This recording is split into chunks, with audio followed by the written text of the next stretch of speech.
not want that point, but it's fine. Yeah. Let's talk about the Euros, because the Euros I have watched more games and I apologize to myself because I really don't like watching Euros at the group stages, but I have watched quite a bit of them. And let me start with Sammy's team. Yes, The quality overall is not great. Yes. The quality is not as I have only seen but then we are going to the second point of our pointer, so let's leave that one. Let's start with Sammy. Okay. I told you guys, England had small. Do you? You told me we've picked form over pedigree, we've picked talent with them. Hey, they have been, of all the big teams, they've been the worst team to watch. Yes, they have. They have been the worst. Let us go to the man who... Okay. Our resident. And I'm not saying that they are not going to do well. In fact, I saw the way the draw is. Some journalists explained how the draw is. They are likely going to, if they beat Slovenia, they are probably going to end up in the semi again. Because for some reason, France and Portugal and Spain are on one side of the group. Yeah. So they're still going to go there, but still. That's your team. Okay. So we start with the first game against Serbia, right? No, if you go to both games, you're going to be here until tomorrow. Okay. Just do it in totality. Okay. 4 points after 3 games. We scored in the 13th minute and 18th minute. But then after that, all we do is defend. Harry Kane has been subbed. He's unhappy. Phil Foden is unhappy. Bukayo Saka is trying a bit. Jude Bellingham was great the first game. The second one, he disappeared. Kyle Walker seems to be their best player so far. This Trent and the sixth... that number 6 thing I told you guys is a story. It cannot happen at international football. You told me no. Clearly it can't. England apparently cannot replace Calvin Phillips. I've given you enough pointers. Yeah. Okay, so 4 points from 2 games. When you compare with previous competitions, and we can attest to the fact that England has gone ahead and done things that probably didn't expect them to be. That is getting into the final of the Euro 2021. I didn't expect it, to be honest. No. Hold on. I like Sammy. Where were England at World Cup 2018? They go to the semis. Thank you. Yes. So how is it hard for someone to think a team that is among the top 4 teams in the world that 2 years later would possibly get to the semi or the final of a Euro? Is that really hard? Who wasn't thinking it? Well, for myself, looking at history itself. No, not history. For just this, looking at because analysis of football. No, because we know that this team barely gets to those stages. But so they for them showed to you. Also, they showed it that they can combust against Croatia in the semis. No, not combust. They just got a better team. No, they just combusted. Sammy, they didn't combust. They just found a midfield they couldn't live with. They couldn't live with Rakitic and Modric and Brozovic. Who's the other each? And the boy from Spurs who plays the wide. Perisic. And they just couldn't live with them.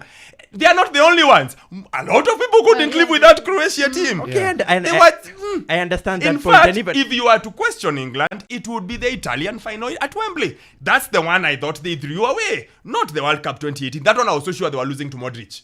The Euro? You were so sure. Okay. Yeah, I was so sure. Yeah. Man, Modric was man of the tournament. Modric, that midfield of Croatia, England can't live with it. England don't know what to do with them. The English are not technical enough. They are not skilled enough to deal with that midfield. The one I think they threw away, now that you're saying they threw away something, is the Wembley final. You're 1-0 up. Come on, at home. Versus an Italian team that since then has done nothing. Before then had done nothing. You should see it home. But anyway. Okay, let's term it this way. Let's leave the whole history lesson. No, let's term it this way because I'm going on the positives of this. No, I'm going on the positives. Sammy, I'm going on the positives before I get to the negatives. Please, Sammy, please allow us. If we start to discuss, here's the thing, and this is what England is like Arsenal. If we start to discuss England, we go to 2018, and then we come to 21, and then we come to 24. It will be midday, we'll not have gone anywhere. And we have a lot more games to talk about. So let's do this. England, Serbia, England, Denmark. The games, the positives, the minuses, without us going into historicals. Okay. Let's try and do that. So, both games, they have the same kind of story. So the positive is that England in the first 20-30 minutes of the game, they really look like the team we expect them to be. And that's them going ahead, attacking well and getting the goal, the early goal that they always get, the customary goal. But then now after that, it's been all negatives from their side. So the only positives you get from them leading early is that on the right-hand side, you've got Kyle Walker who's playing well, you've got Bukayo Saka who's playing well, And pretty much that's it, because the rest has been inconsistent. So on the other side of the ball, that's when the questions arise. Now, in previous tournaments, probably it's them combusting, but right now, it's all about how they have been organized together. Yeah. You can clearly see that there is a lopsided England team right now. So the right-hand side is doing really well, but then on the left-hand side, because they are, you have Kieran Trippier, who's ideally not a left-back, playing on that side, and you've got Phil Foden, who's being forced to play on the left-hand side. They are not really working together. Phil Foden wants to get into the middle. That's where Bellingham is. Harry Kane wants to drop back into the middle. They're all occupying the same spaces. And so there's no outlet on the left side. So that's a huge problem with England right now. The second one, I believe, it's Trent Alexander-Arnold. Now, I'd mention it as an experiment, as a sort of an experiment, because they had an easier group that you somehow grow into it and see whether there's a pro and con. And right now, I think there's more negatives to him playing on that side, because number one, you are reducing the kind of effectiveness from Declan Rice, who's seeming isolated on that side, and also Kieran Trippier in the kind of system they're playing right now. England are not having much of the possession, and so it's really hard for him to provide those passes that everyone wants him to play. And also, him on the defensive side of the ball is really not much effective. So those are the few holes that are existing right now in Gareth Southgate, but I believe they are all solvable.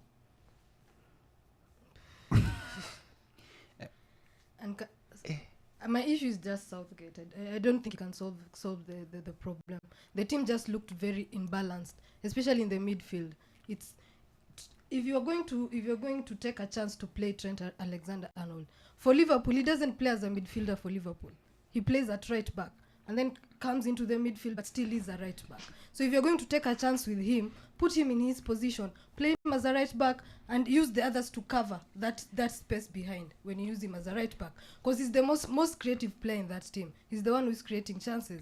So if you're going to use him in the right position. My other issue again, it's Foden. Foden doesn't play in the left side. He's not effective.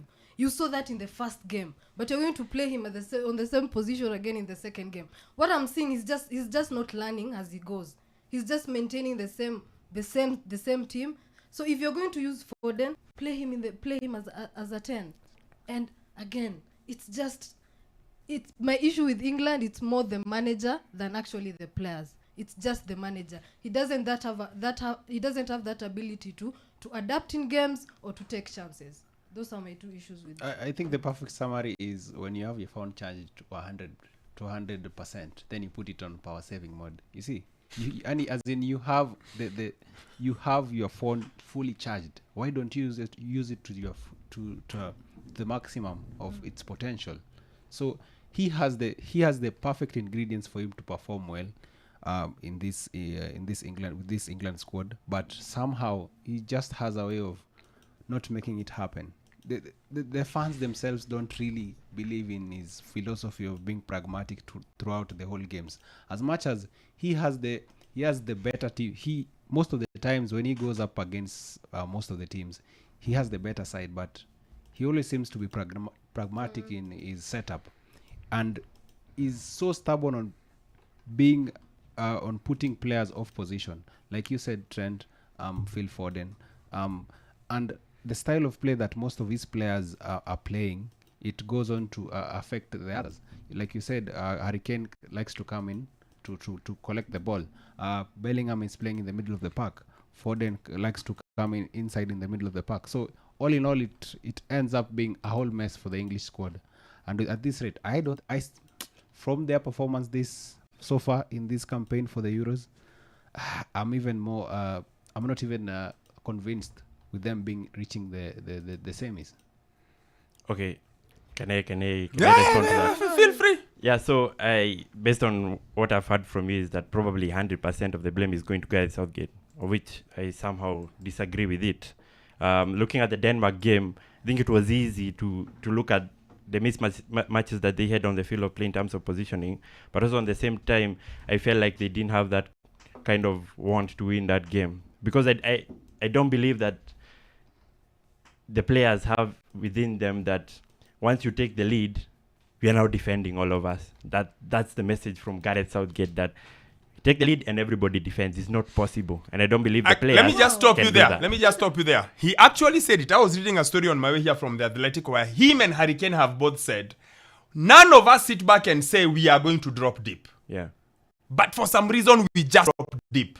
No, like he's like, it's nowhere in the plan. Yes. But people just drop deep. Once we go ahead, drop deep. And Kyle Walker explained it. He said it's the fear of making mistakes. We are all afraid. What if we push forward and we concede? So we are playing with fear. And I go back to what Pep always says. Playing the consequence rather than the game. So he has said it. It's on The Athletic. I'll share it with you. Yeah. He says it. He says we are not planning to drop deep. But for some reason, we drop deep. So that is a big indictment on the players, right? We dropped it. No, it's bigger than that. Yeah. And I think this is actually the thing. And that story, that article I was reading actually says the English problems we are seeing now, you could go back to Euro 2004 and they would be the same problems. You'd go back to 2006 and they'd be the same problems.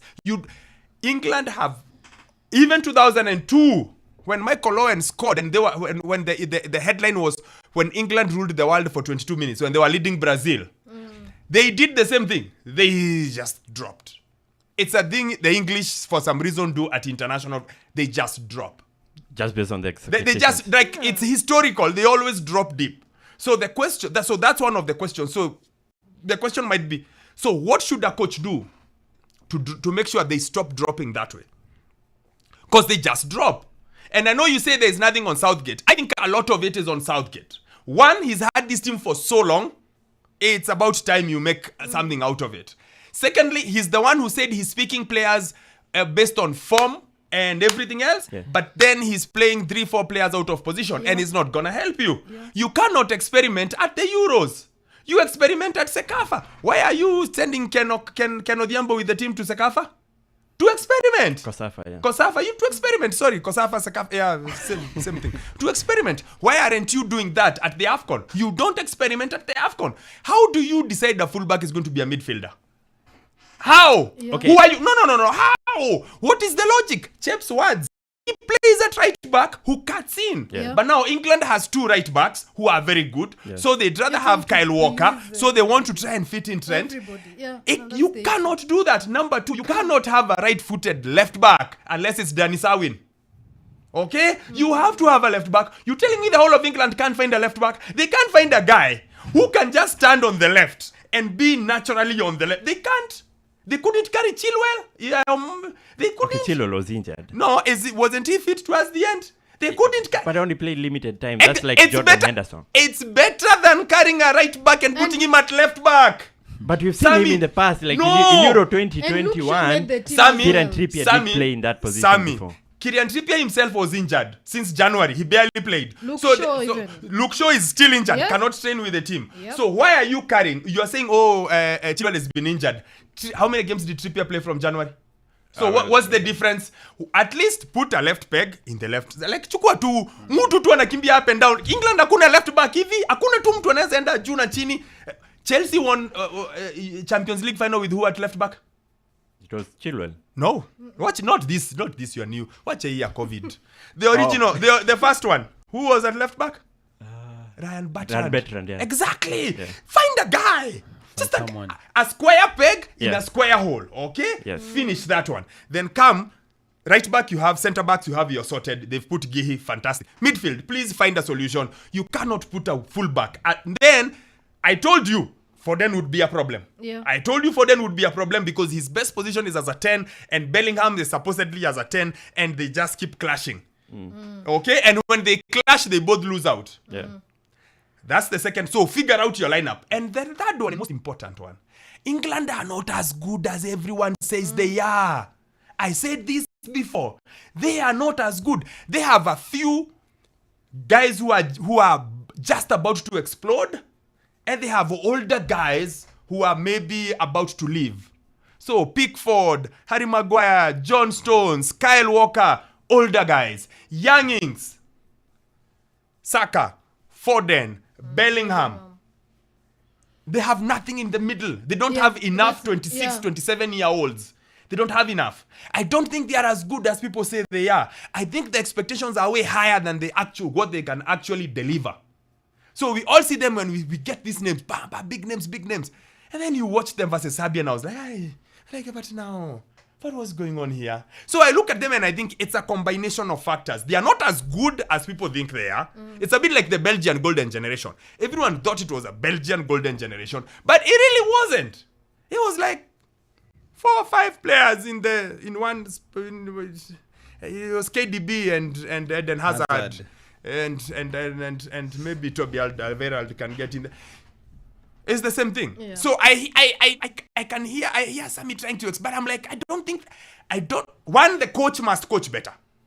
But second, and first way he coaches better is to fix the team. Sammy was great when they dropped all the experienced guys and they went with form. But then they have weaknesses you cannot explain. Trippier at left back is inexplicable. Foden huko mwisho, you'd rather remove him, put Anthony Gordon, who can hug the touchline and do what he's supposed, like make the bold decisions. He's not making the bold decisions. He's not. And when he is not, it's on him. Thirdly, England as a country must stop this thing of trying to be safe. What is the hallmark of English football? Speed, aggression, quick, like 100 miles an hour. Please play the same way. Please play the absolute same way without stopping. Because when you try to adapt into, let's try and be a bit tactical defensive, there is nothing. Please play how the English play. Okay. I hear you. That's it. Okay. Now, I hear you on that part. And I believe that the explanation you give probably on the previous teams and how they've managed situations is still the same way we are seeing them right now, because they are all battling against expectation that they are the greatest team. And so when not even expectation, we just want them to play good football. This expectation thing is one thing. We just want Foden to play like Foden and Bellingham to look like Bellingham. Like Cesc Fabregas said in that very good analysis he did on the BBC. Like, no, step up. Yeah. Take the thing. Yes. So either they do that, unless we expect them to do that, but they can't. Okay, that's one. Yes, probably yes. So more want from the players themselves, in as much as it's on Gareth Southgate. Then the other, because the theme with them right now, I believe that they have the personnel to be able to solve these problems. So from the games they played in the friendlies, it's clear to say that Bellingham or Real Madrid and the English Bellingham are different. So if you can slot back Bellingham to play in the midfield together with Declan Rice, and then play Phil Foden as a number 10, and probably get your Anthony Gordon on the left-hand side, I think that solves the entire problem. You will be light in defensive midfield because he can't defend properly. I've said this about Bellingham. Yeah. Once I figured out what I think he plays, he's like a Gerrard. Okay? Not creative enough to be a 10. Yeah. Not defensively disciplined enough to be a 6. Yeah. So more of an 8. So if you play the very big teams, and that role is sort of what Declan Rice does. Yes. So what you need is a guy to sit deep and just sit. Just sit. And that's what they miss. Just sit. One guy who just sits, but they don't have a guy who sits. And Declan Rice, Adam Wharton has impressed in 23 minutes. Come on. He has. But and he's the next guy. If it's not Wharton, then Kobe Maino. Listen, I honestly thought they would start Kobe Maino. Yeah. I think he'd have been excellent for them. Because I think anyone is better than Trent Alexander-Arnold in that midfield slot. Mark my words. In this kind in this that kind midfield, regardless. If it's back, if it's back to the wall, then yes. But even that attacking thing is an overrated thing, because he played versus some team where they scored many goals and he created a lot. Yes. It was some random team. It was like a Ferro Island or and like a San Marino. He's played 6 games. I thought it was bad for him. Southgate to say experiment. He's played in 6 games. None of those games were against a proper midfielder. That's just it. Please. The true test is now, where a team like Serbia makes him look bad, where a team like Denmark, they cannot live with them because they're technically better, they understand what they're doing better. Trent has no business being in midfield of England at any level, attacking, defending, on the bench, outside the world. No. Trent should be in that team at fullback with the license to go in and spray those passes, not as a midfielder. Yeah. There is a reason why for all those years under Klopp, he played 99% of his games at fullback. We cannot try to explain it, but going forward, no. What is the primary role of that player there is to be defensive. Please put your Wharton, put your Kobe Mainu, put even John Stones, if you must, if you are afraid. Put John Stones the way he slides for City. Yeah. Harvard, yes, you cannot, he can't. And you cannot hide, let me tell you, international football, the class is no joke. These teams you think are small, on quotes, they take, did you see what Slovakia did to Belgium? You don't joke. These teams you think, because technically they are very good. Yeah. So on paper you may think Slovakia, Slovenia, Denmark, Romania, but they can play. Technically they are really good. Their understanding of the game is way better. Yeah. We are convinced by the English. You know, the EPL, the what. Trent has no business being in midfield. Just like Kieran Trippier has no business being at left back. Those two are non-negotiables. We can negotiate for them. Those two are non-negotiables. Please get a left back who can play left back. Yeah. Why did you call it Luke Shaw? Who cannot even train with the team. Injured. Cannot train with the team. Okay, it was a long shot from the beginning. So Why he's recovering on the way. How? He is recovering on the way. Sammy, for the second game. Sammy, how? At what? Sammy, as of when was I watching Sky last night? Yeah. Or last night, but one. He cannot train with the team. He cannot. He cannot train with the team. How is he going there? See, we said we are picking players based on form. Yeah. He cannot train. Sammy, he can't train. Sammy, no, he can't train. But also, it's also the fact that you're looking back and you saw the kind of influence that Luke Shaw has. No, but he can't train. In Sammy, games for Sammy, England. it's like me. You are a wonderful analyst, okay? But if your voice is gone, Yeah. we cannot hear you. So we know you are good, but your voice is gone. A few weeks ago, you couldn't come to the show because your voice was gone. So we know you know what you're saying, but we can't hear you. So we know Luke Shaw is their best left back, but he can't train. He's training on his own. So we are hoping he'll come in for the final. We are thinking this is Angel Di Maria at the World Cup, where he only... Okay, the long shot that I finals. mentioned was he was supposed to come in the final group game. In Sammy. the final group game. Sammy. And right now I'm not sure Sammy, whether he will. this kid is always injured. Why not? You'd rather carry Chilwell who'd recovered and played a few games. Why are you carrying a kid who still cannot train? Sammy, he's training by himself. Like I've asked you, this Angel Di Maria. You know, Argentina carried Di Maria all the way. They just wanted him for the final. Yeah. And he delivered. Yeah. Maybe. If they, no. Watch out,